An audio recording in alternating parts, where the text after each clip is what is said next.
gentlemen, we're back. Yep, We are back. still here. Hey, lads, still quarantined, all that kind of stuff. How are your quarantines going, guys? I am super right. bored. What are you guys doing? Sleeping? Sleeping, video games, podcasts, Netflix, and schoolwork. Schoolwork. Yeah. Schoolwork's very loose term for that right now. I mean, we're almost done. One more week. Yeah. Have this take-home exam. You have 12 hours to do. I know. Love to see it. Anyway, lads, we have a very, very big show to get to today.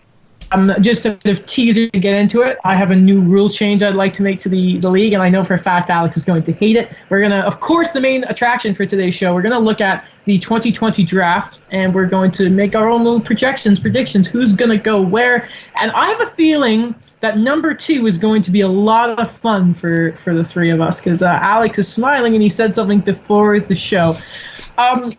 Unfortunately, though, before we get into all the fun, and we've made the decision to start the show with this stuff. There's been some pretty brutal news around hockey, especially, and there's no real easy way to get into it. But I think first of all we should start with Sportsnet. Carolyn Cameron said on Twitter that her grandmother passed away because of COVID-19. We've all been affected, of course, by this virus, and we're feeling it, but it just hits on another level. When, of course, we don't know Carolyn Cameron personally, but we see her on TV. You know, she's one of the shining stars of Sportsnet. But it hits you even harder when, somebody that you feel like at least from, watching on TV and that, when they lose someone and they're personally affected. So, of course, our condolences to her family. Absolutely. And close friends. You with that, of course. Second on the docket, this isn't a death, but I think we all need to say you are a loser to the people who hacked into that New York Rangers live chat and started throwing racial slurs at Keandre Miller. That's one. Yeah. That is apparently the FBI are now involved because it's like a security breach and it is a hate crime. But also we should give a shout out to all the people who have come out and given Keandre Miller support. Of course, guys like Cole Caulfield, his teammates in Wisconsin, have of course come out and said, "We love you, Keandre." If you guys remember from the 2018 draft, he's one of those 3 New York Ranger drafts, and he was one of those people that, dang it, you hate that another team got him because he's such a good kid. And I say a kid because I'm pretty sure he's younger than us. Yeah, he's 20. Yeah, 20. Oh, that's a great kid. You're a coward, you are cowards, whoever put that stuff out there. And anything else to say with the Keandre Miller stuff? I don't want to give those people too much attention other than saying you're a loser. Well, I think it could be said overall. Like I remember in December, I went back to my high school, and I was talking to one of my old teachers, and we were just talking about, like, obviously I was talking about the podcast. I'm like, yeah, it's been a really difficult 2 months going into November and then December with all the first the Babcock, then all the Peter stuff came out, and then things kind of went around and around and around and around. And it's like it takes a lot out of, I don't know about you guys, but for me it just took a lot out to try to find the good things to talk about when all this bad stuff, and I guess Don Cherry too kind of started it all. And now we're in April of the year of this year, and it's like, man, it feels like this, I guess, school, if you want, school year NHL season really has just been going down and down and down. First with Don Cherry, then Babcock, then Peters, then COVID-19, now Keandre Miller, and then we'll get to the one after this too. It's just, I don't know any other way to describe it than it's just been a really tough, I guess, season. Mm-hmm. Daniel, anything to say? Yeah, like this whole thing coming out with it, it just kind of, it's like out of nowhere in a way. Like I think the way everyone's been in isolation and everything, and like the NHL kind of doing its best to still stay connected to its fans and do these types of things, and then this Keandre Miller thing just comes out, and like it's just worst time, and it's just reminiscent of like past incidents, like with Subban, with Wayne Simmons, Devontae Smith. yeah, Devontae Smith-Pelly. That I in my head, like I thought like we moved away from this, from like the stupidity. Mm-hmm. Okay, well, moving on. And I'd see one more thing on that. Keandre, we love you. You're gonna have a great NHL career, and don't let those idiots affect you. Really. One last piece of bad news, and this, I think, was in hockey. A lot of the bigger deaths in hockey has been, over the past few years, it's been a Gordie Howe, it's been a Jean Beliveau, Henri Richard, guys who have lived long, great lives, but a few days ago, Colby Cave of the Edmonton Oilers passed away. Originally put into the hospital, found out he had brain bleeding, then went into a medically induced coma, passed away. And it's so bittersweet that we find out the best things about people after they pass, and the things that have been coming out about Colby Cave. How much his teammates loved him, how much he connected with fans. It's just there aren't a lot of words to describe this. And again, I'll say the same thing that we said for Carolyn Cameron's grandmother. Our condolences to the family, the friends, and you're going to be missed, Colby, and we hope you rest in peace. Yeah, you put it Are we good to move on then, guys? Are we good to get into the love of the show, the distractions, the positivity, and all that? It's a sharp turn to make, but it's one that is necessary. So, Alex, why don't you get us started? There's nothing more goofy in sports most times than probably UFC. So, take it away. So, there's only two sports going on in North America. Well, two things going on in sports or sports entertainment right now, which originally was the UFC and WWE. Obviously, WWE had WrestleMania last weekend. I don't think did any of us watch it because I no. Okay. Saw snippets. Yeah. It was over 2 nights, which was kind of new. I heard good things about it. Yeah.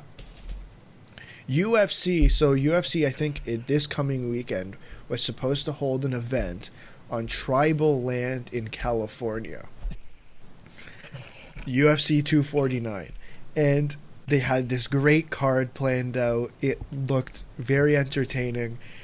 And they announced, and Dana White came out and announced that he was going to be, I don't know if he was buying or renting a private island to host international fights. A private island. UFC island. Good. Like, it's like, I don't know if that's good for him. I don't even know, like, what to say, because I feel like there's part of me that's like, man, just let it be, please. But it's like, man, like, I'd love to see people fight. Like, I don't know, just something to watch. But a couple days ago, they canceled all of it. Apparently, top executives at ESPN and Disney essentially owns ESPN, had told him to cancel the event and any immediate future events. So we won't be seeing UFC for a while. I just thought it was funny that he was going to buy an island. Please. He would have leased it, let's be honest. Probably. Would have leased it. Hey, they got Conor coming back. They could have afforded it, eh? Yeah. I mean, hey, Ronda's not doing anything, so maybe you can try and bring her back. She's not. Did you see? Apparently, she's not going back to WWE either. I know. I did see that. Did you, Daniel? Did you see? I saw some snippets of that, but like nothing really kind of. Not too many details. So this was I think I saw this yesterday on Twitter. She was trending for Ronda Rousey had a little stint with the WWE, right? Yes. And apparently, she, if you know, probably the most crazy fan bases in all the world are like Star Wars, because nerds are insane. Yeah. I'm one of them. And wrestling those fans are nuts. So apparently Ronda Rousey, and you never know if this is a work or anything with those wrestlers and that, but basically said like the fans are ungrateful and it's not real and all that, which she has a point. It's not real? You just ruined it for Daniel. Come on. I know. It's like the second week in a row. A lot of wrestlers are actually really mad because, like, first of all, you can't deny that the WWE is scripted, right? But to say it's fake fighting is it's an insult because people have actually died wrestling. Like, it's scripted, but like you get hurt doing that. And I remember when I was a little younger, I really liked Edge. Because Edge is actually from Orangeville, which is a town I grew up just outside of, right? And my hairdresser from Orangeville went to high school with Edge, actually. So I always really liked him. And his career was ended for about 9 years because of the injuries he sustained wrestling in them. So, and, there are wrestlers that, Daniel Bryan was another one. He had to retire because of it. There are other wrestlers, I think her name was like Alexa Bliss or something, I saw was reacting to Ronda that, saying like, I was out for a year with a legitimate injury. Concussions and that are real things. So Ronda Rousey, man, she's burning bridges. Anyway, though, I say, ladies and gentlemen, I'm sorry to keep talking. I swear, I'll stop soon. But I just want to outline to the listeners our plans for the rest of April. So I've got some dates here. So on the 15th, of course, for another episode of Bizarre Adventure, we will, of course, be looking at the best movie of all time, Jurassic Park.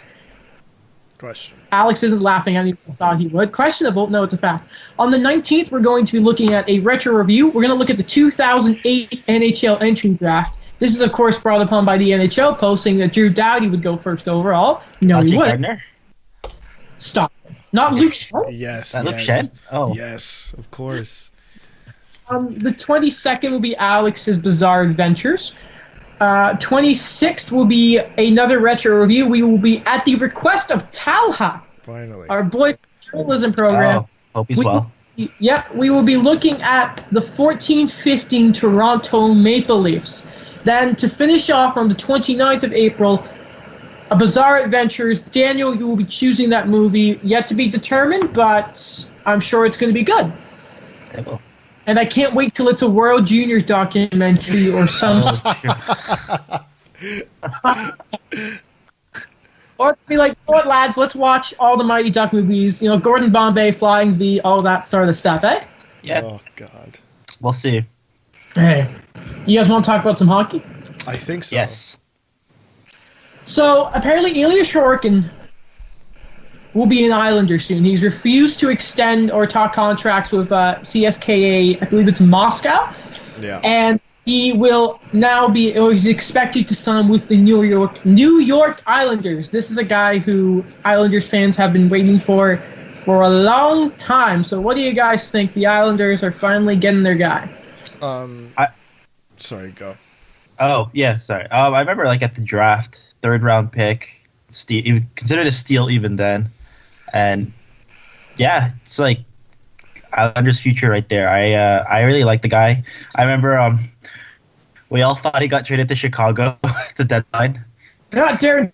That was the most exciting thing that happened. But that's okay. But yeah, it was just really interesting. I think it's one of those guys you couldn't really. I think he just went in the third round because by virtue of being a goalie and he was a bit older. But I think solid guy. I think he's going to be a great starter in the NHL.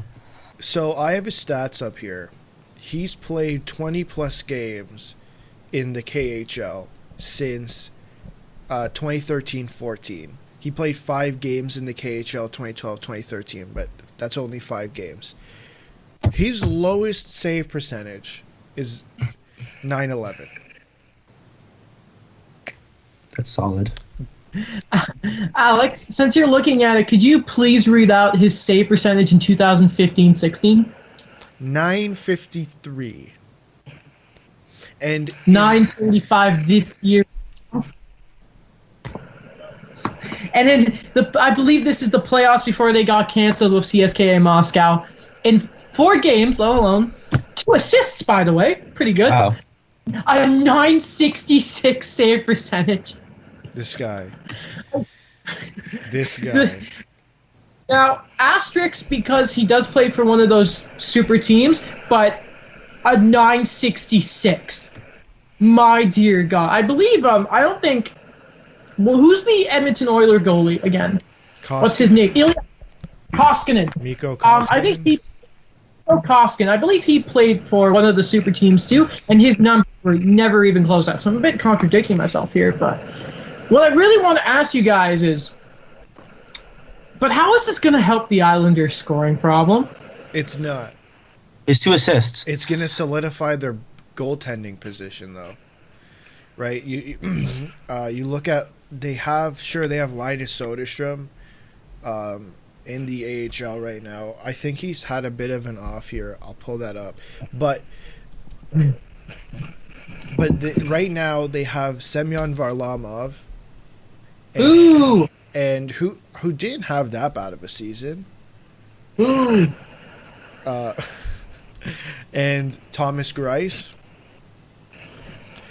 So Thomas Greiss is supposed to be a free agent at the end of this year, whenever that may be.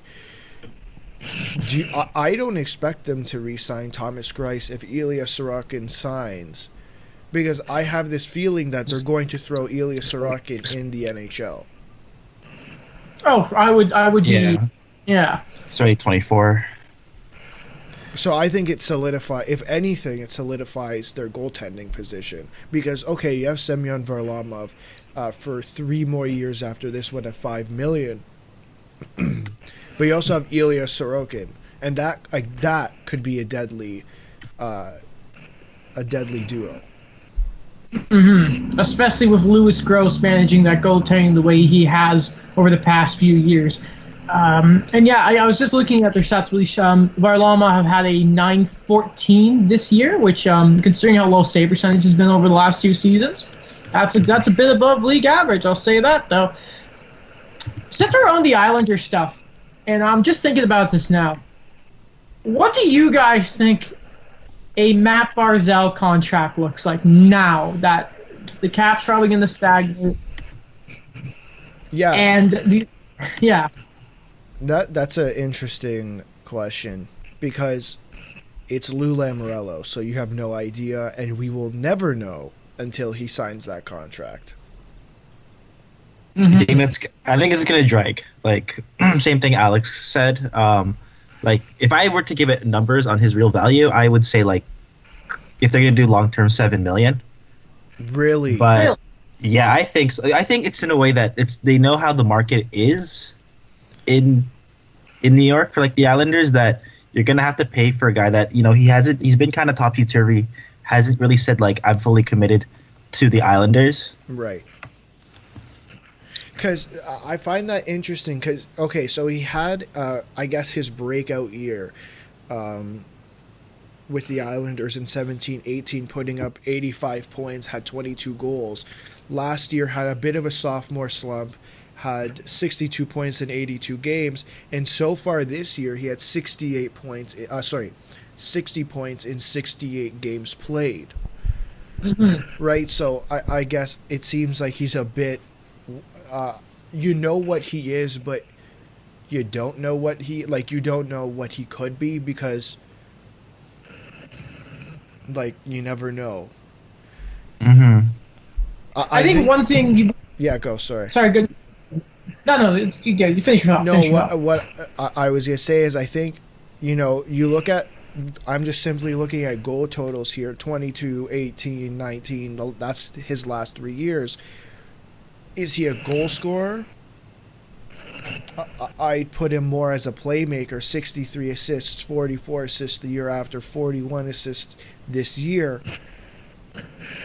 You know, is he going to get paid the big bucks as a goal scorer? Probably not. Like, I think $7 million. You look at who got paid this year. Like, we were talking about, okay, the Matthews and Marner. I'm not even going to talk about that because that's just, I don't even know how to describe that. But you look at the Braden Point, you look at the Patrick Laine, like those are short-term contracts, and those are around the $7 million mark. What did Kyle Connor get? Oh, I will. Because I'd argue I don't even know what the argument would be. Is he better than Kyle Connor? See, hot take. the one thing I always keep in mind is the Islanders very much play a defensive first structure, and that rookie year for Barzal was before Barry Trotz came in. So I wonder if we haven't really seen that offensive Barzal because of the system he plays.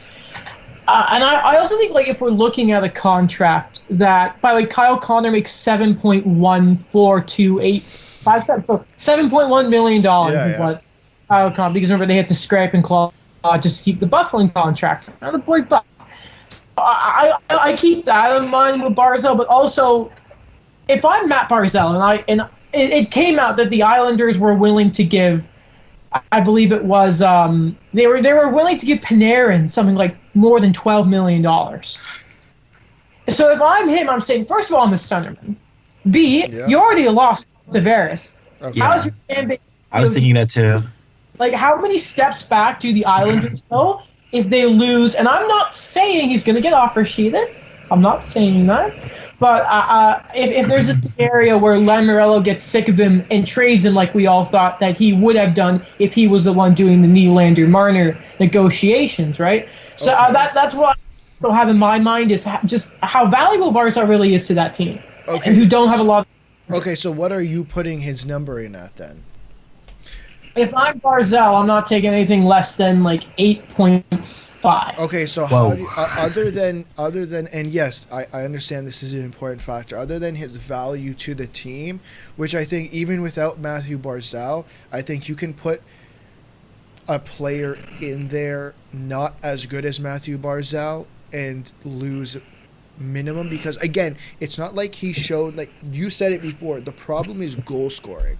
If you take out Matthew Barzal and put in a goal scorer, is the team better? Arguably. Right, so I'm looking at Kyle Connor. Kyle Connor, other than his first year where he had 2 goals in 20 games, he's put up at least 30 goals. 31 in 17-18, 34 in 18-19, and this year he had 38, and they still had, I think, 11 more games to play. And he got $7.1 million. That's fair. That's the issue. That's the issue I have is, okay, can Matthew, and it's kind of conflicting, is he not be, like, you look at that first year where he just boom, like right on the scene, looked like an absolute superstar. Then is it Barry Trotz, or did he just have a sophomore slump? That's a fair... I wish I watched more Islanders games, to be honest with you guys. And you mentioned he doesn't have the goals, but I'm just quickly looking at the Islanders scoring this year. If we look at points, he led them. I mean, he was 6 points ahead of Brock Nelson, who still himself had 26 goals. Barzal was third in goals, 1 behind Anders Lee. Again, Brock Nelson 26 ahead. So, I have a yeah, question. even if he doesn't put the... Yeah, go ahead. A thought came to my mind. Mm-hmm. So you have Matt Barzal as your first line center. You have Brock Nelson, I believe, as your second line center. He's listed. I'll check Daily Faceoff. You just signed Jean-Gabriel Pageau for 6 years at $5 million to play what? Your third line center? Yes. Josh Bailey plays the left, right, on that team. I remember he used to play center.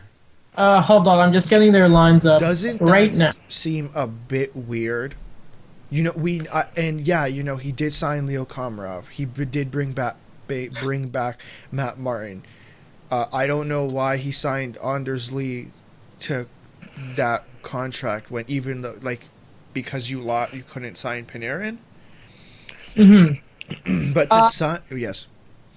So this is the Islanders lineup. First line is Barzal, Lee on his left, Eberle on his right. Nelson is the second line center, Loud on his left, Josh Bailey on the right. Then Pajot, Beauvillier, and Komarov on his wings. Okay, but don't you see it a little bit like it's a little bit weird that you're signing a third line center for $5 million? I think they were just, I don't know, when I saw that deal, that was just kind of, like, two things. I think it was we had to do something for this playoff push, and then, because that was a huge package of draft picks for Pajot. Yeah. And then second is like, actually three, I'll say three, that had to convince him to come to the Islanders. It could be like, we want you long term. You don't want to just give away like a first and like a second as a rental.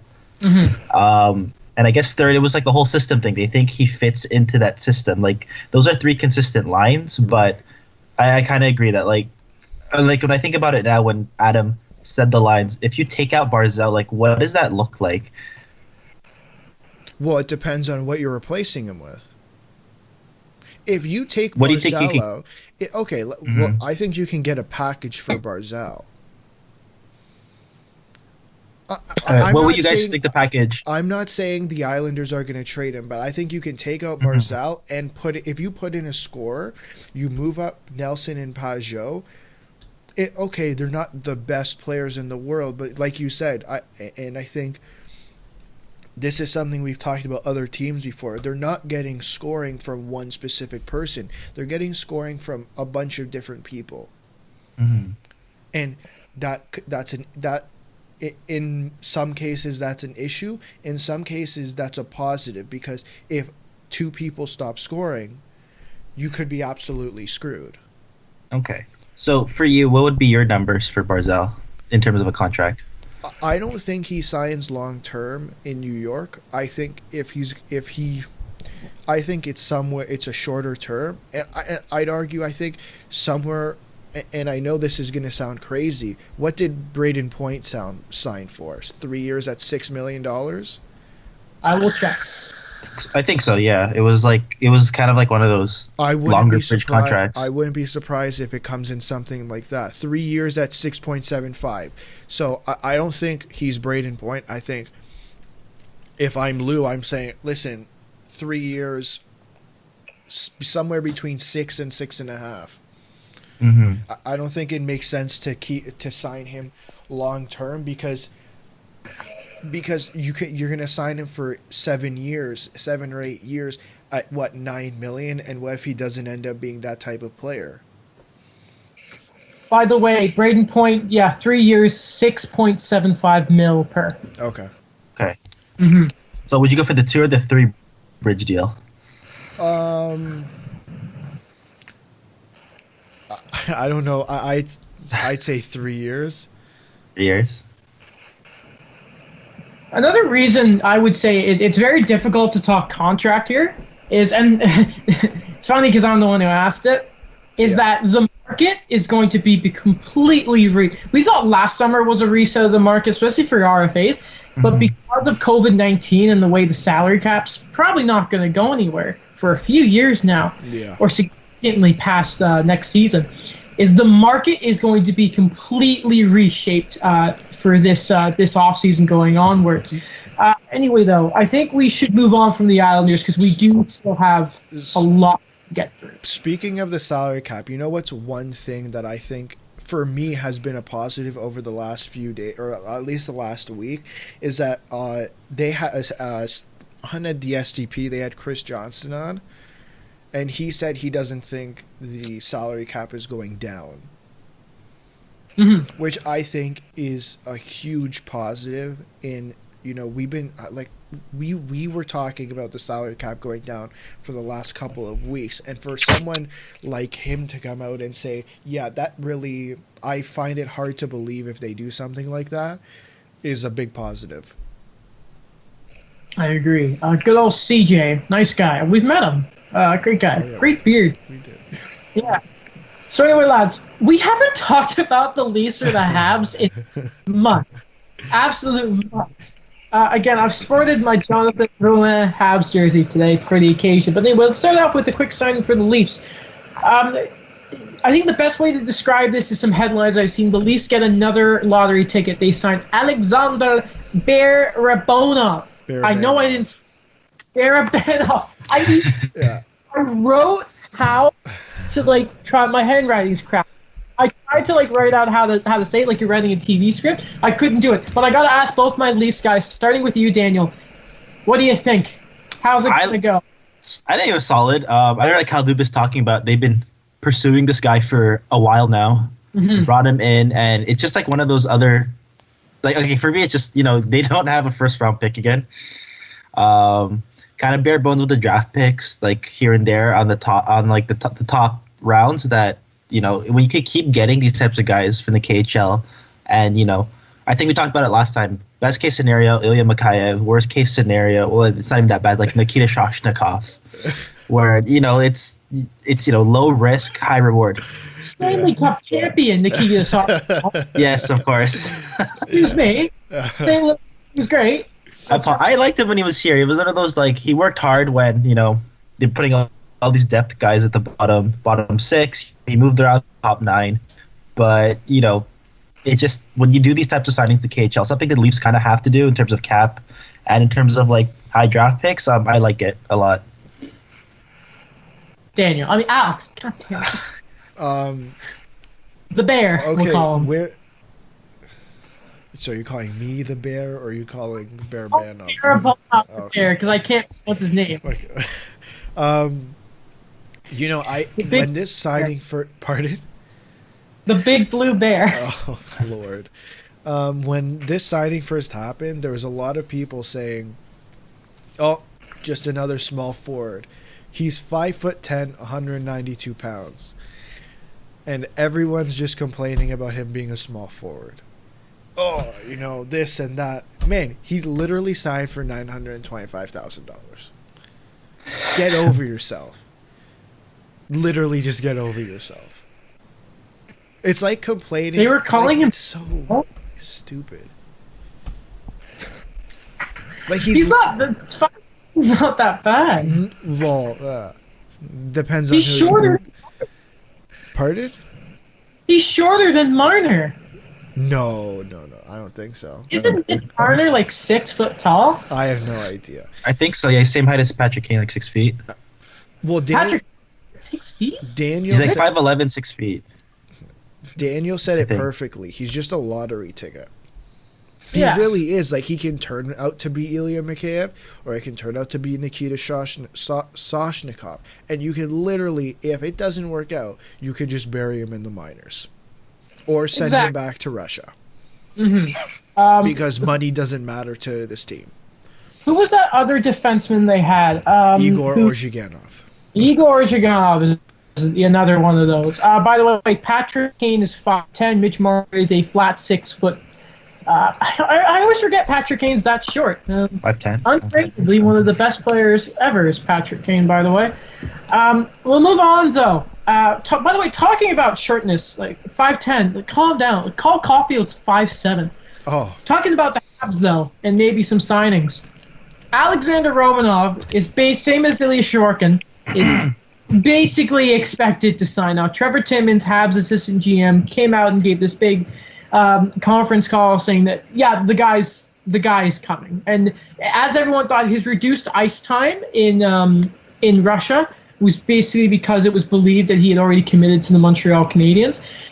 And it's very strange. Even his agent came out and said, he didn't say for sure, of course, contract talks, because the Habs can't actually sign him until May.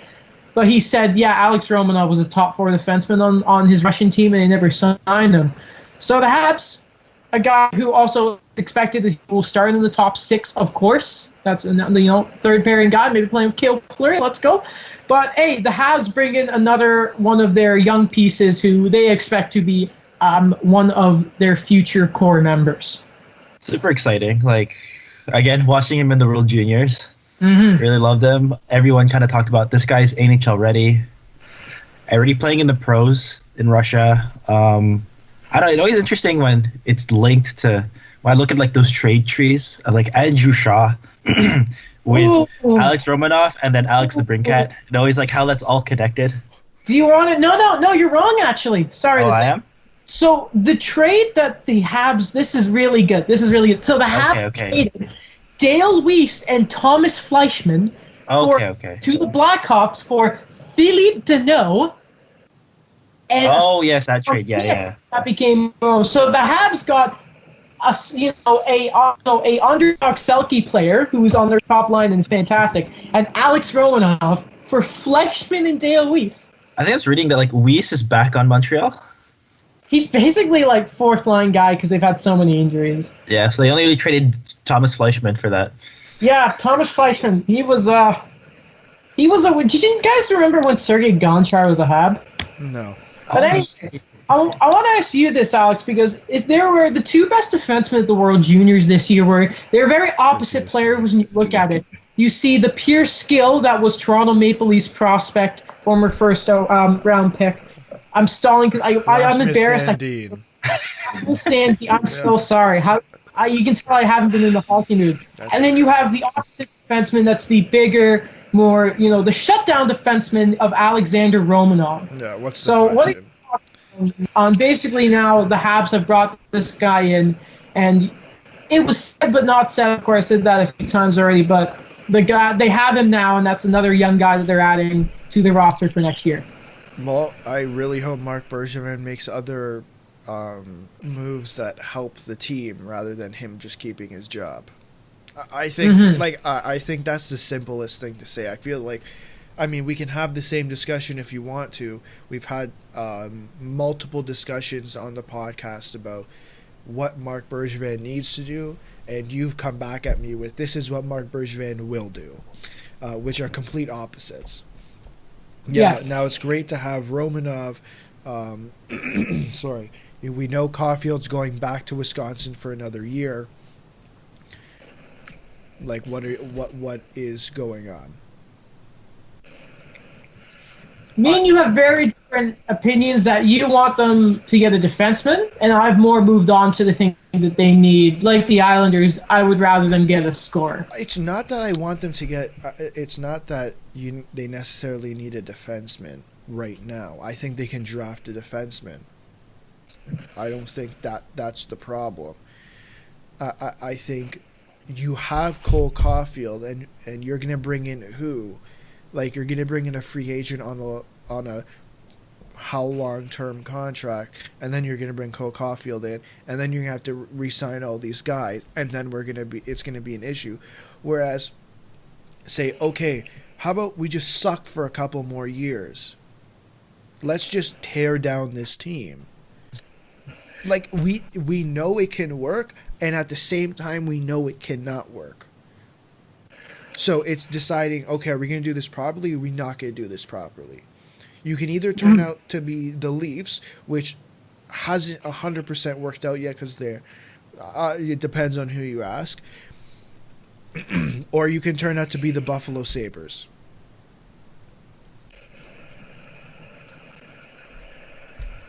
That long pause tells you all. I know. All you know. Anyway, though, unfortunately, that's all we really have on our big two teams here on the podcast. I could ask Daniel about the Ducks, but of course we already covered Trevor Zegras in a few episodes ago. Guys, I've been teasing you guys on Instagram that I have a solution to the NHL. Okay? Okay. I'm ready. I know how we reduce, because the shootout's not going anywhere. So I've Absolutely not. found a way where we can make the shootout less likely to happen and put more pressure on the regulation or overtime win. Are you ready to hear this? Okay, so ready. is it a change? Wait, because you've been giving awful hints the last 2 days. Is it a change to the overtime system, or is it a change to the point system? Because you haven't been clear at all. It is. There will be a change to the point system, Yeah. but at the 3-on-3 overtime itself, there's no change. So it's just a change to the point system. Kind of. It's like the Now- international What do rules. you mean, kind of? So I'll What does explain that now. even mean? So first of all, the shootout has a maximum of 3 rounds. And I know what you're asking me, Adam. what happens when no one scores? Is Well, it a here's tie? we bring back the tie, but Oh, fuck, I love it. if a team ties, Okay. neither team gets a point. Ooh. Wow. Ooh. I like it. I didn't think you would. Yeah, I thought about this, and I'm like, Adam, I think it's kind of it's my first like real idea because I love Jeff Merrick because he has all these crazy ideas. This is the first kind of hockey rule I thought of where I thought, you know what, Adam, I'm gonna give myself a pat on the back for this one. So what do you guys think of bringing back ties? But the condition is yes, 3 shootout attempts. Okay. If it's a draw there, tie, no one gets anything. I to be honest, okay, I love the idea of bringing back the tie. I don't know necessarily if I'm the biggest fan of the 0 points. Like for me, I look at like my idea off the top of my head would be okay. Let's go to what soccer does: 3 points for a win, 1 point for a tie. Each team gets a point for a tie, and 0 points for any type of loss. Mm-hmm. Like even if you get to overtime and you lose, 0 points. Mm-hmm. But I do like bringing back the tie because I don't mind it. Mm-hmm. Daniel. I don't know. I don't really like the tie. Get out of here. I remember watching it before the lockout and everything. It just, I don't know. It just kind of, I know it always happens in like soccer or like regular season games, but it just, I don't know. It's just such a letdown for me. I remember watching this Penguins game with the Leafs and it ended 0-0. You know why teams tie? Because they don't love Why? the fans. They weren't don't love trying. the fans. They weren't trying harder. Mario Lemieux didn't love me back Yeah, then. exactly. You get it. Well, think about it like this then. Like you 3-on-3 is already fun, but in the past season we've had. Remember earlier in the year when Babcock was line matching, Mhm. you know, Please don't and remind me. For the love of the Habs and the Christ. Sens, yeah, the Habs and the Sens too had this such a boring overtime, right? So I just think it is a way where, again, this is the condition where the NHL is going to keep the shootout, right? In a perfect world, we just do continuous 3-on-3 play, right? But I really like the idea because first of all, then we won't have these stupid 18-round shootouts and stuff we've had before where the only funny thing is Merrick Malik going between his legs and roofing it, right? That was cool. Yeah. Yeah. But see, as hockey fans, we think it's cool, but then like in the grand scheme of things, a 6-foot nobody defenseman scoring to win a game in a skills competition. I don't mean to like downplay your thing there, Daniel. Like, hey, I love the Merrick Malik stuff, but it's like why Steve Dangle hates Wes McCauley, and sorry, why Wes McCauley is funny. That for some reason a ref joking around is the funniest thing in hockey. So I just think this little format here, it really puts that much more hustle into a 3-on-3. Like, I don't know about you guys, but my biggest pet peeve in hockey is when somebody doesn't rush to get off the ice of the line change. Yes. You know that Alexander Radulov. I mean, that's fair enough. I mean, if Colorado were tight on their line changes, they might have made it to the 3rd round last year. I know what you're saying, but hey, ties, 0 points. You guys don't get anything. Yeah, I didn't think of your point there, Daniel, of as a spectator, and of course, I love going to hockey games live, and there's been some fun overtimes that I've witnessed. Shootouts, they suck when you lose, but if you're live in the building and the Habs beat the Leafs in the shootout, let me tell you, it's hard not to jump for joy when I say it. But hey, that was just a little thing for me. It's never going to happen, but it's in the back of my mind, gentlemen. Okay, Good idea. I like it. I appreciate that. It came to me at like 2 a.m. when I was playing Animal Crossing. I won't lie to you guys. That's when the best ideas come out. Yeah, I know, right? I was playing Animal Crossing. Yeah. I think I like message you guys like playing Resident Evil 4. I'm like, yeah, it's the nostalgia, guys. Mm-hmm. Like every night I'll like think of like I have like 4 different notepads where I have different stuff for the show, just kind of put away. We were talking about this a little bit earlier that the quarantine is the best thing that's kind of happened to the show. Yes. Because we've been able to reintroduce Daniel as a regular to the listeners and all that. I've really enjoyed Bizarre Adventures. I mean, the more we record, the better we get, right? Like I still haven't re-listened to our first episode because I'm too scared to. But yeah. Before we do get to our draft, though, there's one shout I want to give, guys. This year at school, at good old Ryerson Journalism, I've had the pleasure of getting to know a lot more people. But one of them is a fellow Habs fan, and his name is Will Baldwin. And I believe his Twitter handle is Will Baldwin. I'm going to get it up just to be safe here. Anyway, so the Eye Opener, of course, announced their new editors and everything for next year. And Will Baldwin was the sports editor for the Eye Opener, and I want to give a big congratulations to Will. Let me just try and find his. I just want to get his Twitter here. It's Will Baldwin. Hold on, Will Baldwin. Sorry, it's at Baldwin31. BALDWIN 31. Put it on the screen. I'll put it on the screen. I'm assuming the 31 is Carey Price 31 because he's a big fan. That's Jeff Hackett, I think. Jeff Hackett. No, Carey Price. Anyway, though, Will's a guy, I don't know him very well, but, you know, I've talked to him a lot about the Habs, obviously, and that. And above all else, you know, he's a really, really nice guy. Really funny, too. So, yeah, congratulations again to Will. Keep doing your thing, Will. Attaboy. Anyway, though, lads, we shall move on to the main event of the podcast. Oh, I'm so excited. Listeners, we're going to do our own little fantasy draft rankings for the 2020 NHL draft. We don't know when that's going to happen, but anyway. Me and the guy, I think, Alex, you were the one who did this draft. You did the draft lottery, right? Yeah, I did on tankathon.com. Mm-hmm. And Love the name, by the way. I know. So, Alex, why don't you read the order that we ended up getting for the draft, and then we can get into this. Okay. So, with the first overall pick, should I go 15-1? I changed my mind.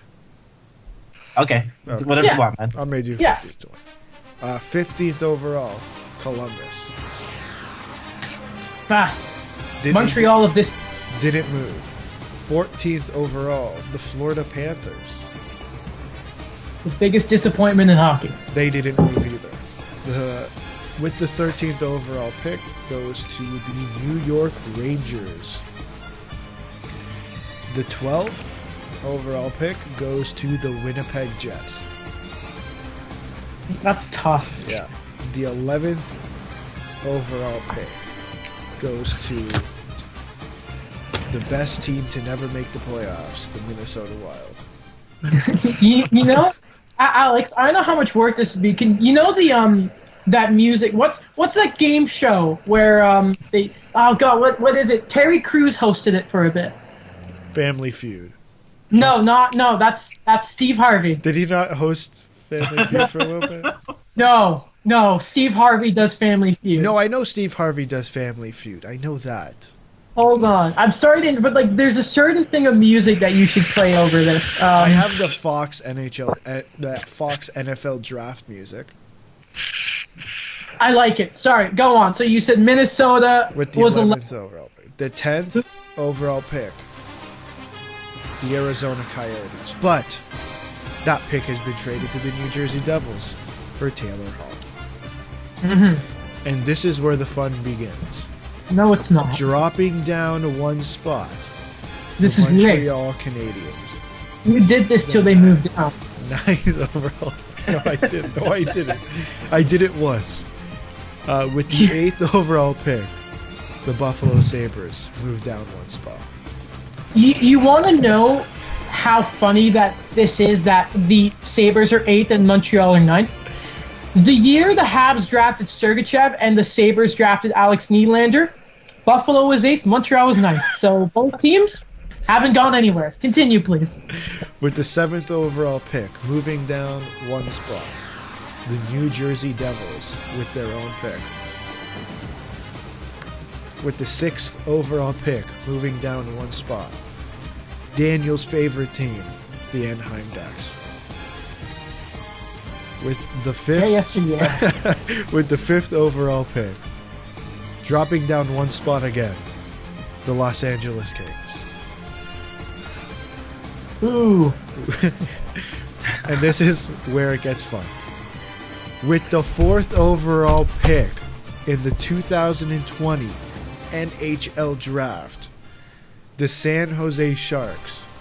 Joke's on you, they don't have their own pick. That is going to the Ottawa Senators. I like that build up. The 3rd overall pick, the most NHL thing to ever happen, moving up 6 spots, is the Chicago Blackhawks. Where's Brian Burke when you need him to yell about how dumb that is? With the 2nd overall pick, sadly moving down 1 spot, the Detroit Red Wings. A lottery should be 3 teams, 5 teams max. Ridiculous. And with You know how much work I had to use? Jeez. you know, he almost drafted Sidney Crosby, okay? Did you know that he and Morgan freaking Riley And did you mention the Sedin twins? and the Sedins, damn it! Apparently, he didn't want to get Bobby Ryan second with the Mighty Ducks. Apparently, he was calling for like Jack Johnson, but like his scouts were like, "No, take Bobby Ryan." Yeah. With the 1st overall pick, the team that deserves it the least because their owner absolutely sucks, the Ottawa Senators. Okay, so here's what we're gonna do. Can I go first? Yeah, go ahead, go ahead. Okay, so it's gonna be me who Hold wants on. to. Pardon? Is that we're going through Yeah, first? Each Just to pick. explain, we're doing. I am. Yes, I'm yeah. getting there. I'm getting Yeah. there. No, Ah. I'll shut up. I'll shut up. Wait, we're going 15 to 1 or 1 to 15? No, 1 to 15. Okay. I'm Just gonna go play Animal Crossing. You know what? we're going 1 to 15. We're all gonna say our Okay. 1st overall pick, then our 2nd overall pick, 3rd, etc., etc., etc. Because going 1 Okay. to 15, each of us is gonna get boring. Lafreniere, number 1. What a surprise! Number 1, the Ottawa Senators select Alexis Lafreniere from Rimouski Oceanic of the QMJHL. Can I be honest? I think this was the most obvious pick in the draft. I think so too. I don't know, guys. I don't know. Actually, no. I might throw a wrench in that. I'm kidding. I don't know, guys. Dylan Holloway really had me going. He had 52 Yeah. in 52 games. He had 112 points. That's stupid how good he is. I think it's obvious. Like, he's playing his first year. Like, that's just he has to. Yeah, he's first over. It's not a question. Undisputed. Let me read you what Sam Cosentino said, draft guru. Quote: This is from his April article for the draft rankings. Here's a certainty amidst all the uncertainty in the world today. Alexis will be the first player off the board. Oh, for sure. So we all have Alexis Lafreniere, correct? I have Yaroslav Askarov, first overall. Bastard. You know, I'll see. No, I'm kidding. Bastard. I just want to see a goalie in like the top 5 again, like one day. You know, I don't want Sidney Crosby. Not Sidney. I have Carey Price to be the last one. But First of all, He just pissed off. yes, it should be Carey. Second of all, how dare you get that scrub Sidney Crosby? well, I'm talking about goalies. It was by I was thinking of 05. The man, the myth, the goddamn legend, Carey Price. Why would He you likes say fish. this? He was mowing his lawn when he got his contract extension. You know I that? don't know. Small on, tidbit, but I think Askarov's going to be better than Spencer Knight. But like, okay, we'll keep going. Sorry for that. I just thought of the goalies. I had to say Askarov in there. I don't know. Okay, so we all picked Alexis Lafreniere. Yeah, Okay. Iceberg, Daniel, Titanic. I had a Brian Brick moment. I'm like, I'm going to take Askarov first overall, but my scouts were like, don't do it. Okay, so Hey, this is the I think an interesting pick for me, and I think Adam picked the same person because we had this discussion before Daniel came on. With the 2nd overall pick, the Detroit Red Wings will select Tim Stützle from Mannheim in the DEL, and I'll tell you why. Now, yeah, he played 41 games, only got 34 points, but he's playing with men. Okay, I just want to point that out. He's under contract till 21-22. And I know that sounds problematic, but I think that would be good for Detroit. You know, he could jump in to the NHL in 2 years, just as the rest of their prospects are progressing too, right? Like, yes, Philip Zadina is coming next year. Who else? Who's the other guy I'm missing?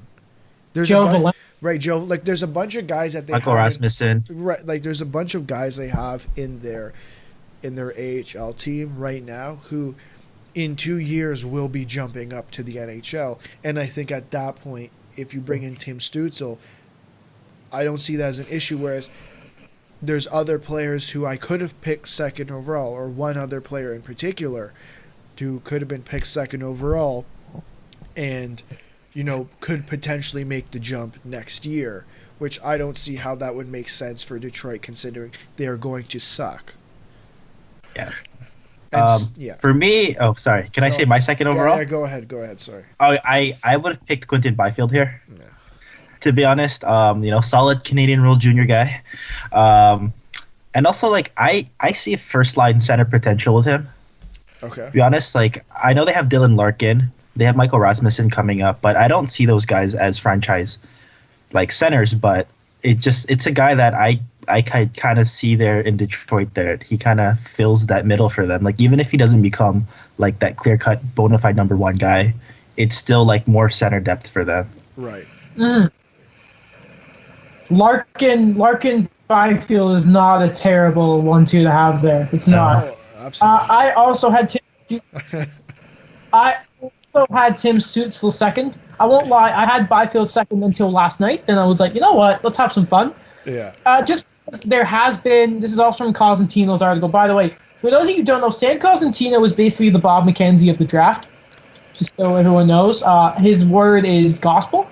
So, and he said that there's been a lot of talk about Stützle probably going over Byfield. Byfield, again, is in that rough position where I believe this was his first World Junior, so he was more of a fourth-line guy, same that Lafreniere was last year. And so he didn't really get the spotlight, and unfortunately, he didn't really get a chance. I believe he plays for Sudbury. Yes. To really get that showing of a deep playoff run, so I think that might hurt his stock a bit. But that being said, you can make a point that these first three guys, maybe if you want to include, spoiler alert, I have Marco Rossi fourth. What? Maybe you could make an argument, all these guys, what? Oh, no. Okay. Okay. That's not how I picked forward. Most of these guys could be first overall picks in a lot of other drafts, right? Yeah. So, just to point out, I also have Stützle third. So I'm assuming No, you have Alex Stützle second. second, sorry. And I'm guessing, Alex, do both of us have Byfield third? Yes. Alex, who's your third overall pick? Quinton Byfield. Sorry, Daniel. Oh, for my third pick? Yeah, sorry, I keep forgetting. I don't know, because like I thought like clear cut Tim Stützle if we just went by the talent. All right. But I'm just kind of thinking like, what is Chicago gonna do if they have to kind of wait for this guy? Because like by the time he comes in, like Taves is gonna be like 33, 34. Yeah. Duncan Keith is like gonna be 38. They kept Corey Crawford, he's gonna be like 37. And I don't know if they're gonna be like, they're gonna be building or they're gonna be in that transition type of mode. So on like who their GM is. Yeah, so like if they take that long-term approach and they don't want to tear it down like Tim Stützle, but if they want to go on something I think they want to keep building on, it's going to be either like Lucas Raymond or Jamie Drysdale. Okay. Okay, I like that. That's interesting.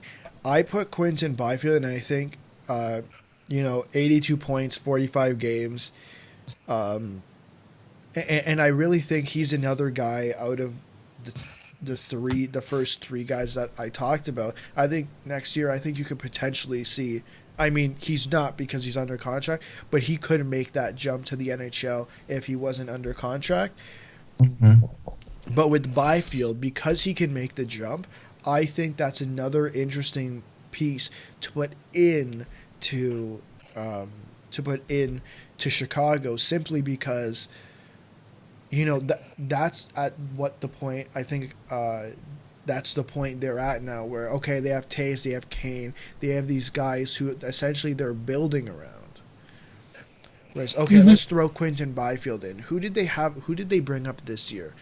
Kirby Doc, who they had drafted last year, or last year or 2 years ago. Last year. That's kind of something too that I thought of, that it's just something Chicago's going to do again, where they don't have the cap to kind of like bring in a lot of depth guys, so they're going to keep using their I don't think he should have been in the NHL this year. Right. I think he could have used. I don't think it's going to stunt his growth, NHL development, necessarily, but I think going back and even just dominating, and came out of the WHL, could have been good for him. Like, I just kind of felt like, okay, I'm gonna use the World Juniors example again, but he should have been sent down. Like the way where Chicago was in December, I'm like, they didn't really need him. Right. Yeah. In terms of the standings. I could see that. Okay, so we've all given our third overall pick. So, just one note on Chicago I wanted to say. I wouldn't be surprised if they did take Stützle and take that long-term approach, because, yeah, we talk about Tatum case where they'll be, but we also got to remember in a few years how much further will Adam Buckfist be? Great first name. Again, you say Kirby Doc. They'll still have good old Alex DeBrincat, Dylan Strome, and there's Alex Nylander. Yeah, there's Dominic Kubalik. And there's also a young defenseman they drafted out of the Q last year, whose name escapes me, but the Habs were very, very high on him. But they stole him, those bastards. Anyway, though, I wouldn't be surprised if they took him anyway. But shall we move on to fourth overall, where Yes. I want to talk about this because I have Marco Rossi. I do not have Marco Rossi. Why? Because I have Jamie Drysdale, right-handed defenseman. Absolute superstar. He is, you look at their Ottawa's defense prospect. Obviously, you have Lassie Thompson. You have Eric Brandstrom. I mean, Thomas Chabot is still on his entry-level contract. I think that's a great piece to add fourth overall. And he happens to be right-handed, where a lot, like Lassie Thompson, I believe he's right-handed, but Chabot, left-handed. Brandstrom, left-handed. Like, I think that's pretty solid. It's a solid team for them, and they already have. You're now adding Alexis Lafreniere. You still have all the guys you have on your team right now. Who else do they not have up? The names aren't coming to me. But, Drake Alex Formington, Drake Batherson, Josh Norris. I mean, the list goes on and on the forward prospects they have. Is offense necessarily something they're going to be targeting with the first overall pick? Damn right they will be. But I think Jamie Drysdale is... I mean, from what I've read, and then I end up going on YouTube and watching him play, this guy looks like an absolute beast. Mm-hmm. Daniel, before I defend Marco Rossi. To be honest, I kind of agree. If they're taking a forward first overall, you're going to go with Jamie Drysdale. Like, in the event Chicago doesn't take him third and they go with Stützle or Lucas Raymond or Marco Rossi, depending. I think, Jamie Drysdale. They're going to go with that.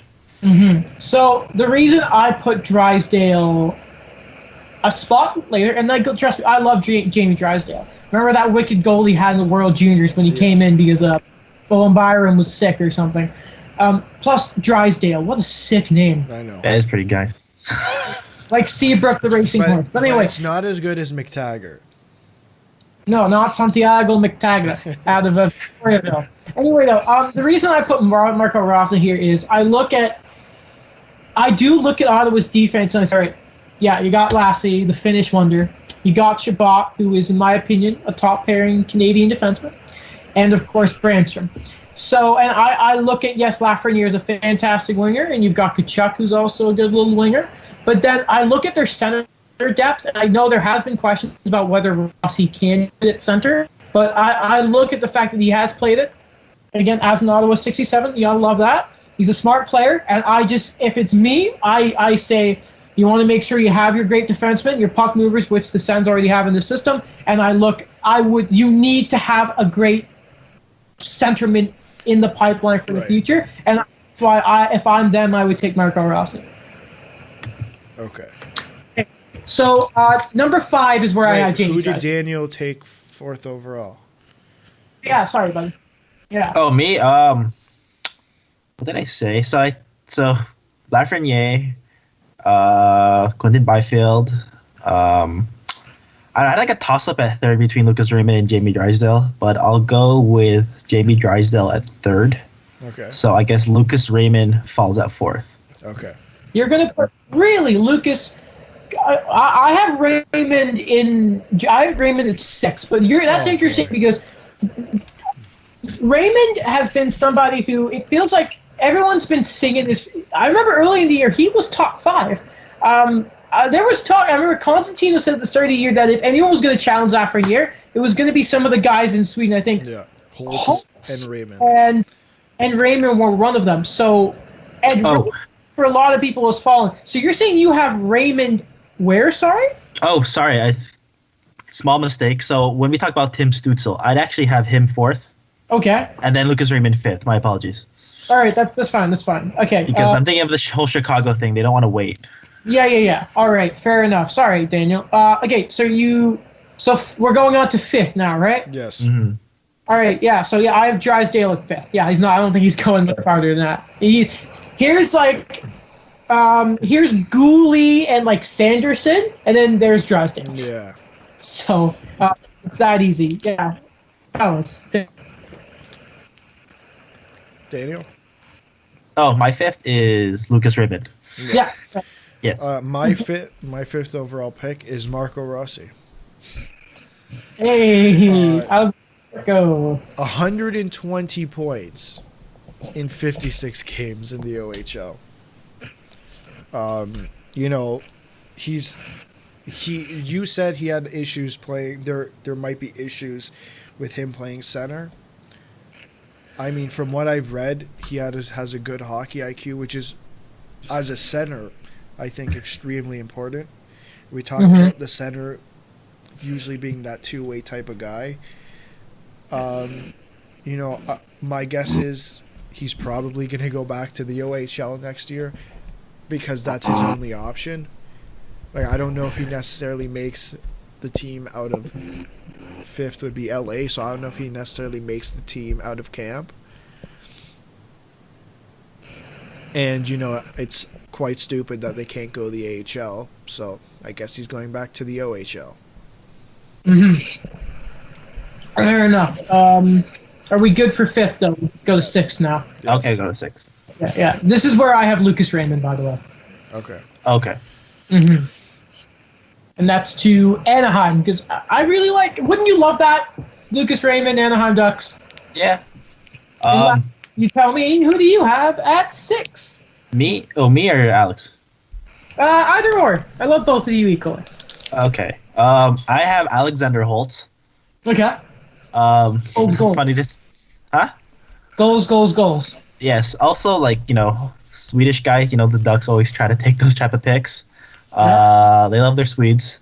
Big body guy, kind of complements what they already gotten in the past drafts, like Isaac Lundestrom, Trevor Zegras. It's a kind of guy where, he's either going to play right away or the Ducks are just going to be patient with him. Let him play in the World Juniors, let him play in Sweden. I have Cole Perfetti. Okay. 6 overall, 111 points, 61 games played. Just looking straight at the stats, obviously there's kind of a similar comparison to him and Marco Rossi. They're both centermen. Both of them had that playmaking ability with the hockey IQ. And I think for Anaheim, it really is adding to the cupboards. You have Trevor Zegras, you have Isaac Lundestrom, you have Maxime Comtois, and I think the list goes on. I think this is just another guy to add to that stacked cupboard that Anaheim has. Okay, 7th. Who do you guys got there? Daniel. I have. This is where I got Marco Rossi. All right. So yeah, same thing that we kind of talked about before. Great scorer. He could play center.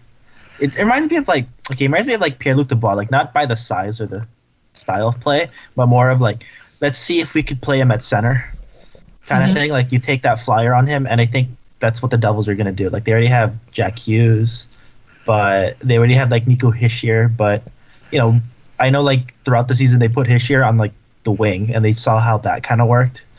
To be honest, like it just adds more depth down the middle for them.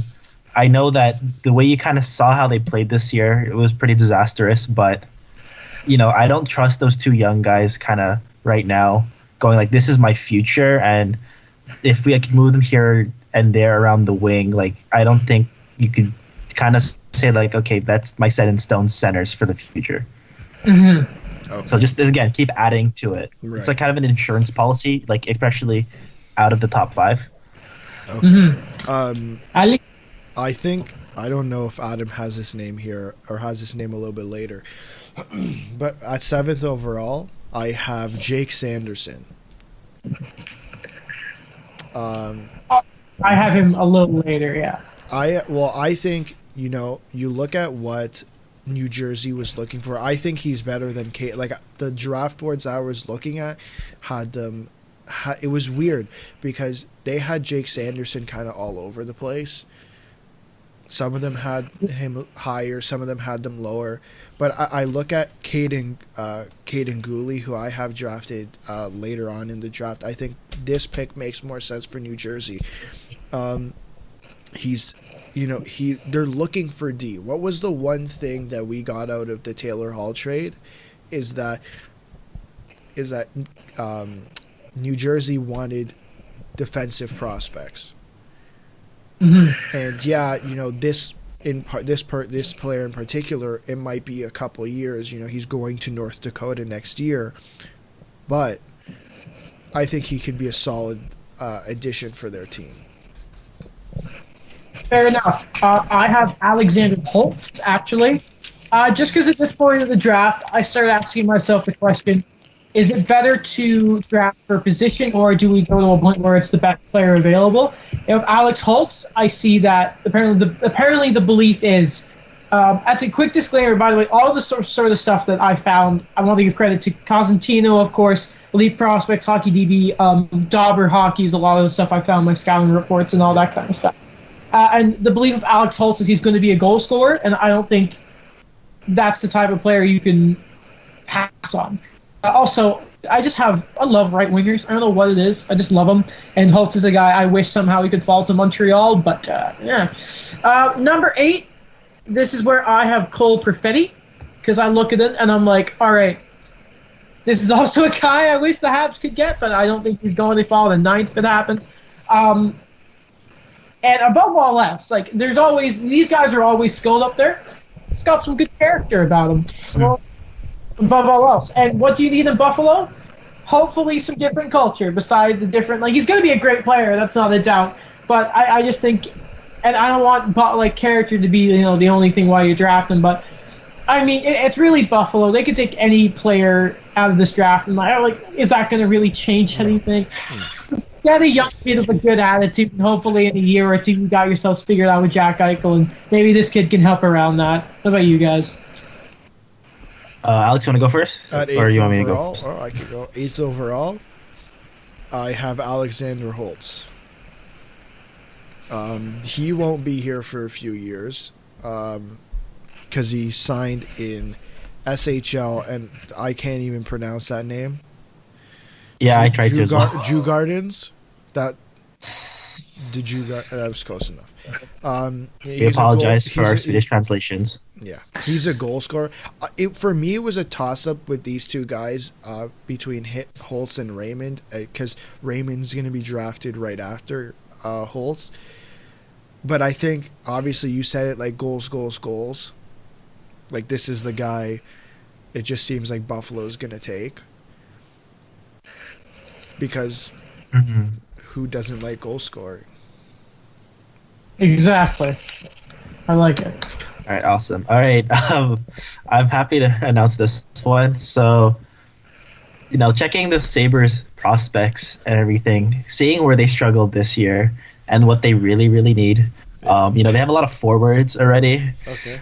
They have a lot of defensemen already. I know he's been dying to say this. Yes, I'll take Yaroslav Askarov, 8th overall here. And this is why. So, two things. I don't trust any of their goaltenders right now in the NHL. Okay. At all. I And don't trust him either.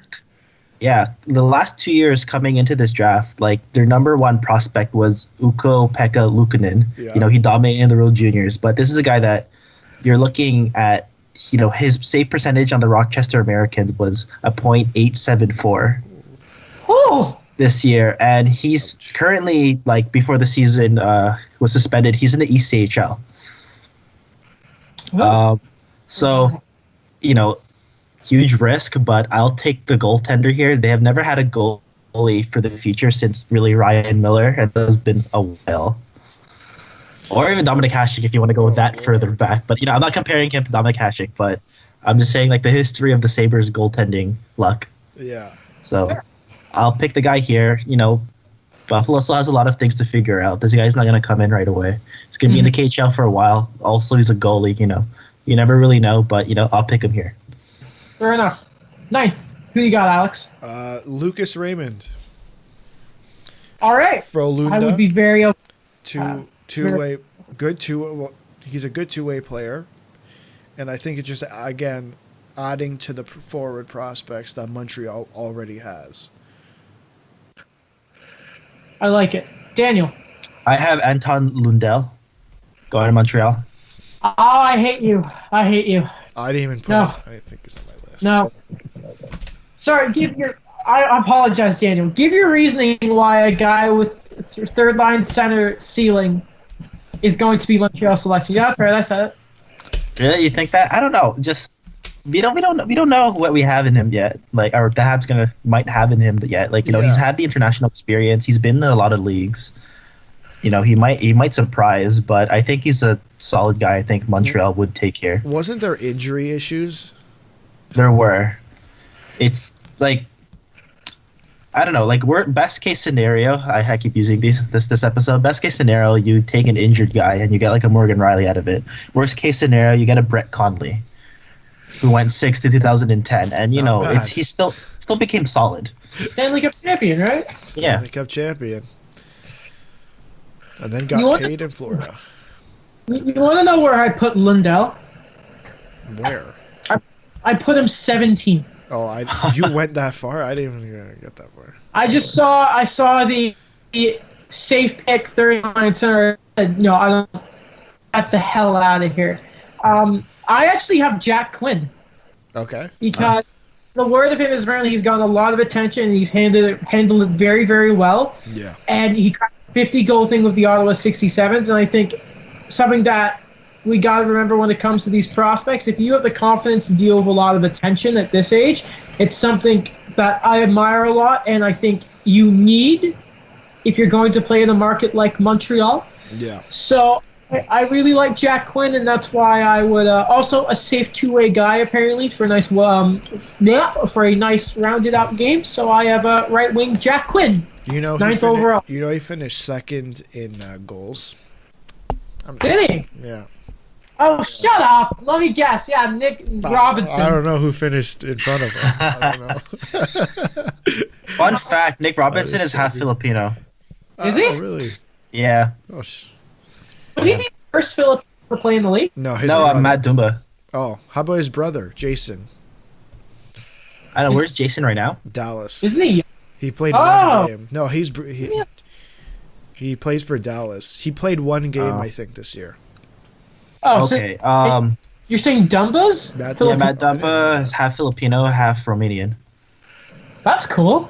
Hey, attaboy Dumba. A little overrated is Dumba, in my opinion, by the way. Overrated? Yeah. I think he's great. He's underrated. Oh, Lord. Daniel's trying to start a war this episode. Yeah. Yeah. Daniel, you going to try and tell me that Dylan Holloway should go 10th? Because you know who I think should go 10th? And this Think of is 10. only because if New Jersey get that 10th pick, because I remember the conditions on. I think it's lottery protected is that Arizona pick, right? It's a bunch of crazy stuff. Like Taylor, it's also like dependent on if Taylor Hall resigns or something, and then there's another condition with like the second round pick. I don't know, like or becomes a first. So if this goes as it is, I think it's only if this team has this pick. I think the Devils would be fools not to take Azrakov. That goalie. Yes. By the way, for some context here for the listeners, well, if you're still listening to a draft preview, you have to be hardcore. But just in case, Azrakov is a very highly touted goalie, far and away the best in this draft. But the problem with him is, A, he's a goalie, so there's always hesitation to take him in the first round, and B, he's still under contract in Russia for a few years now. The important thing is there that Valtteri Podkolzin in the last draft, or the 2019 draft, clearly failed attempt to Vancouver. He had top 5 skills and all that, but it was just his contract scenario is what made him drop. So I'm not going to lie, originally I had him around 15, 16 just because those factors went into my mind. But if the Devils have that pick, I think they'd be fools not to take him at 10. What about Okay. Yeah, so I have Askarov at 10 as well. The condition on the Arizona pick is if Arizona's first-round selection in the 2020 draft is in the top 3, the Devils will receive the Coyotes' first-round pick in 2021. All right. Okay. So Thank unless it's top 3, they are drafting with Arizona's pick. Daniel, who do you have at 10th? Since Askarov already went to Buffalo for me in 8th, I was gonna say, depending on where New Jersey is right now, but I think they're those type of teams that they're kind of on the fly, going like where we could put adjustments here and there. So I would take Braden Schneider here. All right. Great player, a lot of size. I know I sound like Brian Burke right now. A lot of size, but this guy's a scorer. He's played in the Super Series. He's played in WHL. He played at the Helinka Gretzky Cup. It's the kind of guy that he just keeps getting better every year. He puts up the number. He puts up the. I know, like he had a bit of penalty trouble 2 years ago, but I think it's gotten a lot better. One of those guys that I think they want to see where he kind of goes and if he signs right away, because I had Jake Sanderson here, but the fact that he's committed to North Dakota, I'd put him a bit lower. Fair enough. Alex? I have Askarov. Same reason as you. At 11? Wait, sir, I have him at... So you have him at 10. I have him at 10 as well. Okay, all right. Okay, and then might as well, Alex. Who do you have for 11 then? Jack Quinn. Jack Quinn. Great name. He. I mean, you said it. He had I think this year was really his breakout year, in the OHL for Ottawa, and there's a lot of talks. There was a lot of talk at the beginning of the year at his trading over the summer, and it really showed at the beginning of the season. He had 89 points in 62 games. I think, him going back to the OHL next year is really going to help him, and he's probably going to grow again. So I think it's a big pick for 11, Minnesota. All right. Old Daniel. Okay. I have Connor Zary going to the Wild. That sounds like a Minnesota player. Yeah. 86 points, 57 games, had 651 penalty minutes. Played for the WHL All-Stars. It's the kind of guy where I think the Wild really need someone like this. They don't have... I mean, they have to just get young everywhere, but I think especially at center, they need that right now. Mika Koivu still holding the fort. Yeah. I have Zary at 11 as well. He's been, apparently the worry on him is he's consistent. And That's the worry? is something Zary. Yeah, Connor Zary.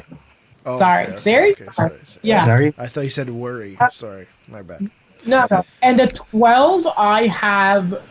Listen, Winnipeg, if anything, I think they need stable D-men. And apparently this guy is that kind of smart, complementary defenseman. And that's where I have Caden Goulet.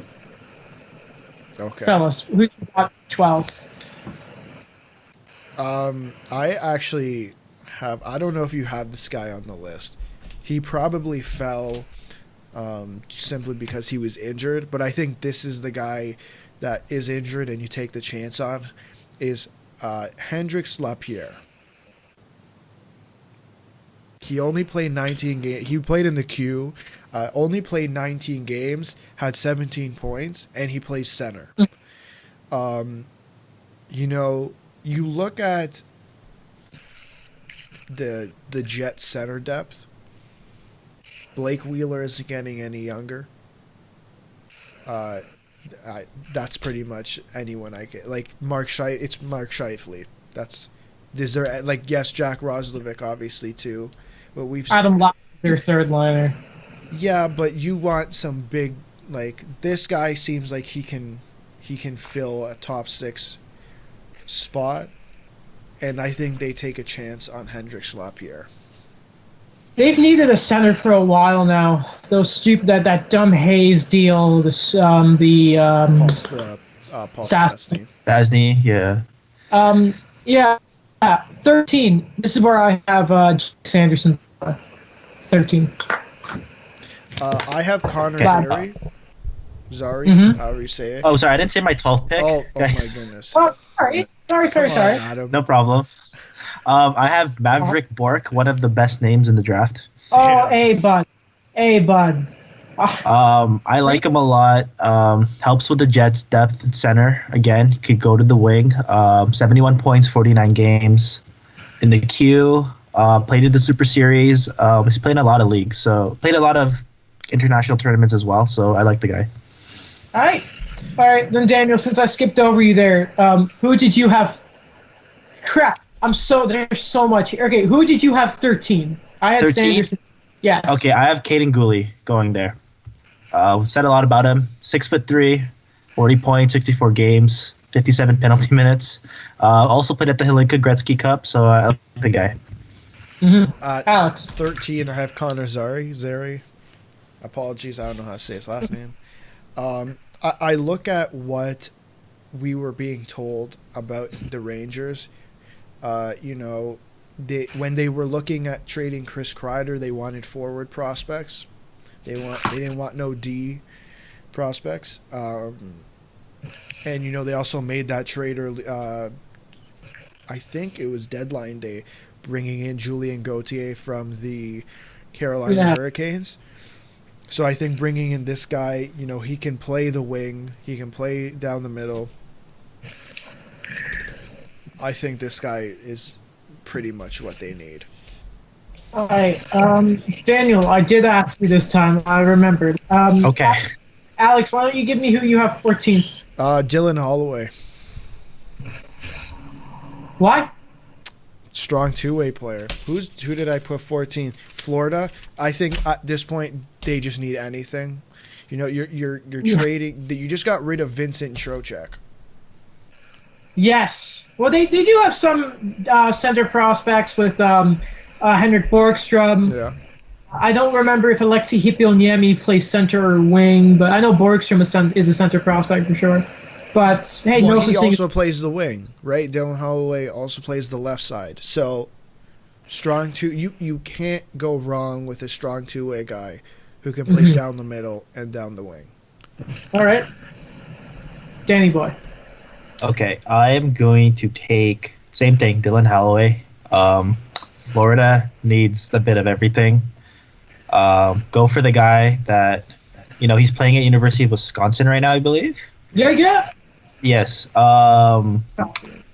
It's just kind of guy that either he signs now or they kind of wait for him to kind of do a bit of his education, and then he comes in because I think Florida isn't a super picking here. You're not going to rush the guy. Education, yes.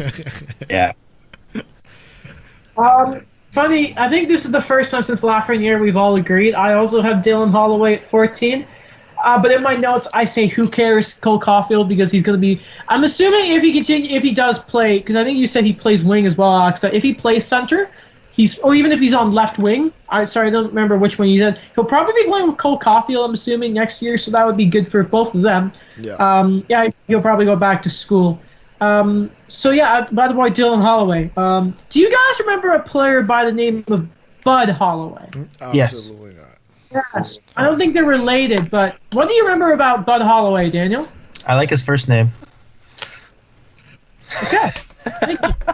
He was the captain of Montreal's AHL team back then. He only got like a few NHL games, and just a good guy. I remember the story, like when he was being called up. Yeah, he was just one of those super nice guys. I can always find him in NHL in 20 in like the in the free agency, and whenever I see him, I bring him back, and I put him in the AHL. On the fourth line.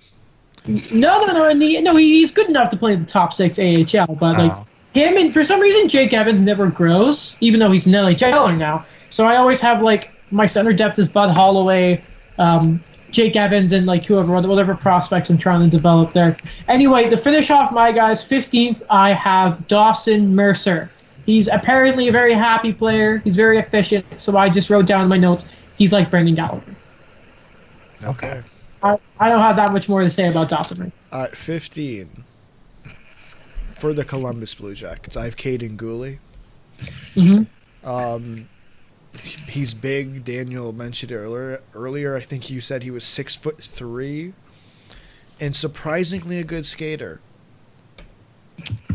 Don't see that a whole lot. Obviously, two-way guy. Can you just, like, you're telling me that this doesn't just sound like a John Tortorella type guy? Big guy who can skate and just lay people out? Well, that's what I'm saying, Brooksy. Right? He's a good player. Just sounds like a John Tortorella type And he stinks on the power play every time I put him up.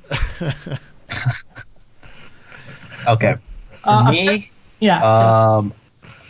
It's the same thing too. Columbus, they're kind of, you don't really know where they are in a way with things, but there's a lot of uncertainty. Like, they're still pretty consistent, but, there's a lot of uncertainties with their defensive. The defense right now, like, I don't think Ryan Murray is going to be there long term. They still have to figure out extensions, especially for Werenski. So I'll take Jake Sanderson here. It's a kind of defenseman I think that they need, and someone they're going to wait on. He's already committed to North Dakota. So we'll see where that goes. All right. That's it for the lottery picks. Is there any like special name you guys want to mention from your later picks or anything? No, I didn't. Jake Neighbors. I love that name. Jake Neighbors. You know what? I loved him enough where I put him 31st. 31st? Yeah. Again, I had Lundell at 17. I moved up William Wylander to 16 because I liked his name. You mentioned Lapierre. I had him 24th. Beside that, yeah. My apologies. Another great name. Antonio Stranges. Oh, yes. Yeah. See, you know what? At the beginning of the year, I think he was like top 15. Because I remember people talking about Antonio Stranges. He's playing in London, and I was scrolling through Twitter, and this guy, there was a highlight clip package of just him, and this guy looked like a beast. Mm-hmm. If there's two names, he's one of them, and the only reason I'm saying this name is because he was on 31 Thoughts. Is Jeremy Poirier? Yes. He's playing in.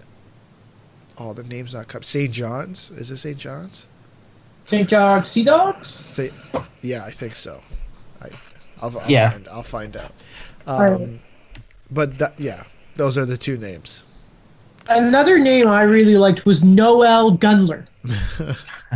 Right wing, and apparently can score goals. So whoever has 21, Noel Gunner, you better take him. Right winger. So you guys know we're going to have to do this again, right? When? I don't mind. When they actually every year? No. When they actually announce when the draft is and when they do a draft lottery. Do we? Yeah, man. By the way, this is from Elliot Friedman 5 minutes ago. Drew Doughty on conference call with media, quote, "I don't see how this season is going to return," end quote. That's something that I have purposely avoided asking you guys to talk about because I don't want to imagine a world where we don't have the rest of the season. Hey, man, I don't think we have the rest of the season either. No. Hey, as long as Montreal are keeping that top 10 pick. Well, you know what? I think I think I'm going to do is because actually, what we all should do, because who knows how the draft lottery is going to go. We should record our reaction to the draft lottery, just for the small hope if one of us got Lafreniere on our team. It's only going to be you or Daniel. I'm just going to be sitting there.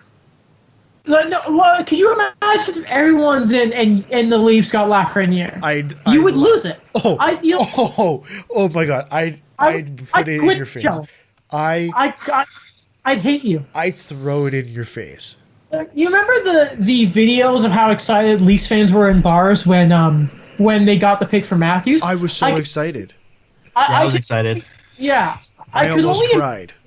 What Quebec would be like if they had got Lafreniere. Oh my God! Like Montreal, forget social distancing. There's gonna be some parades in Montreal. Hey, don't joke about that. Don't joke about the biggest pick since Eric Lindros to the Nordiques. Don't joke about social distancing, okay? Can we not do that? It's like in YouTubers, they have COVID-19. Apparently, in their video, it gets demonetized like that. Yes. Wow. By the way, don't go on. Who is it? Dr. Tam, who's like the head of the. Teresa Tam, yeah. Yes. Teresa, poor girl, poor woman. Like here she is, like giving the conferences to like inform us what's going on. And I made the mistake of going on the comment section. And normally, like I'm a big anime guy, so normally when I'm watching a video or something on YouTube, normally it's about that kind of stuff. Yeah. And it's just me, right? But then like he said, I was like, I'm gonna check the comments of this video with Lord. this trying to explain to us why we should stay inside and all this. The comments were like liberal scums and it's stuff like it's news. I'm like, what is happening here? Like this is inflated and isn't right. Like shut up. Adam texted me with a picture. I don't even think he sent me a caption. He just sent me a picture of YouTube comments. I texted him back. I'm like, have you ever gone on YouTube? Like ever?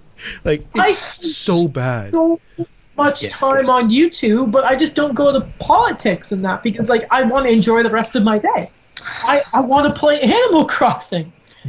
It's weird to say this, but the two worst YouTube comment groups are politics or news and sports.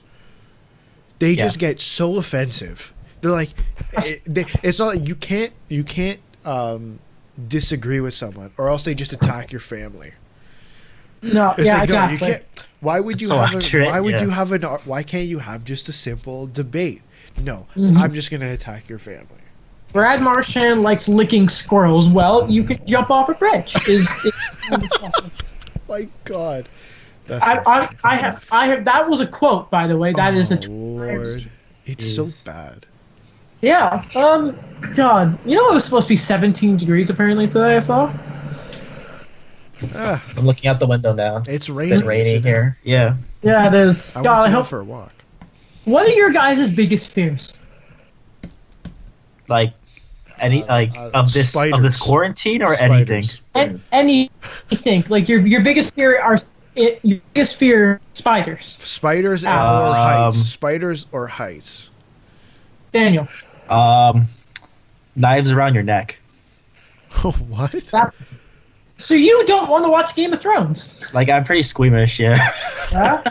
Mine are it's like I'm a kid. I'm terrified of thunderstorms. Like the lightning. Like, if there was ever a tornado warning where I was as a kid, I would cry. Like I'm terrified of storms. And my next biggest fear is a home invasion. Fun fact: if somebody parked. Because remember how I live at the end of a subdivision, so there's parking lots all over there. So in the middle of the night, a lot of people come because they've gone the wrong way and they got to turn, like they go to the end of the street and turn around. Somebody was just sitting in the parking lot that I can see directly across from my room. Their lights on, and I thought I was going to die. Have you ever seen Ted? Yes. So do you say? Damn it! Now I have to bleep it out. Have you ever? No, you thunder! Is that what you sing? No, I don't. Grab a teddy bear and sing. Wait, so you don't like Oklahoma City? What? Thunder? Oh my god! Oh my god! I just found the preview. I found the preview of the show right here. On that note, Just to remind everyone to close out the show again for the rest of April. The 15th, we're going to look at Jurassic Park. The 19th, the 2008 NHL Entry Draft. The 22nd, Alex, what are we doing for Bizarre Adventures? Go! We're going to be doing some lists of like top movies, top TV shows, things like that during quarantine. The 26th, we'll be looking at the 14-15 Leafs. The 29th, Daniel, what are we doing for Bizarre Adventures? Go! To be announced, I might do a poll on Instagram to see top 5 choices, what people want. All right. That sounds like a good idea. Ladies and gentlemen, that's it. If you enjoyed this episode of the podcast, I think this may be one of my favorite episodes we've done, honestly. This was fun, guys. Absolutely. Yeah. If you enjoyed this, let's say you're watching on YouTube, leave a like, comment. What kind of things do you want us to talk about in the future? What would you do for your own draft order if you're listening on iTunes, anything like that? Let's say leave a rating, leave a review, all that kind of stuff. Check out our social medias and all that kind of stuff. That will be in the description, as well as my YouTube channel and the show's channel. All that lovely stuff. And why go at the same time in the comments or something? We're going to do question of the show. Question of the show. Where will Azrakov get drafted at the 2020 draft? Question of the show. It was going to be goofy, but I panicked. But anyway, that's it. Woo!